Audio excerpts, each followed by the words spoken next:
Vote গ্রহণ পর্ব শেষ হওয়ার পর যখন ভোট গণনা, রেজাল্ট শিট তৈরি করা, ফলাফল ঘোষণা, প্রতিটি পর্বে পর্বে ইলেকশন ইঞ্জিনিয়ারিং করা হয়েছে। পবিত্র রমজানে এভাবেই আপন হয়ে উঠুক সবাই ইসপির আপন করা স্বাদে। ইসপি আপন করা স্বাদ। ত্রয়োদশ জাতীয় সংসদ নির্বাচন দৃশ্যত সারাদিন ভোটাররা উৎসব মুখর পরিবেশেই তারা ভোট কেন্দ্রে গিয়েছেন এবং ভোট দেওয়ার চেষ্টা করেছেন।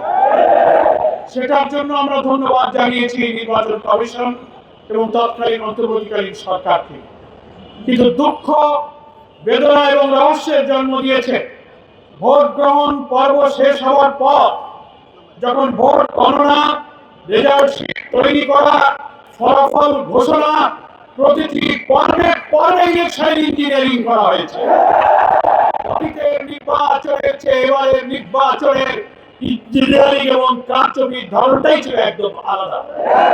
ওরা ভেবেছিলেন জনগণ ভোটাররা হয়তো বুঝতে পারবে না, ভোটাররা তো ভোট কেন্দ্রে গেল, ভোট তো দিল, কিন্তু কামটা কখন সারা যায়।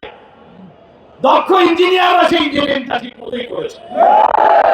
তা না হয় একটি জবাব আছে, রাত 9:30 10টা পর্যন্ত সারা দেশ থেকে ফলাফল আসতে থাকলো।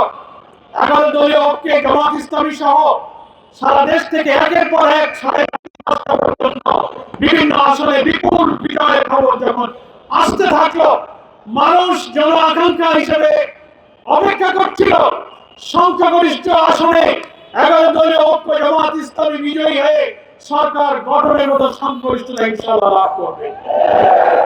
সেখানেই রাত 10টার দিকে, 9:30 10টার দিকে নির্বাচনী ফলাফল ঘোষণার সব সম্প্রচার বন্ধ করে দেওয়া হলো।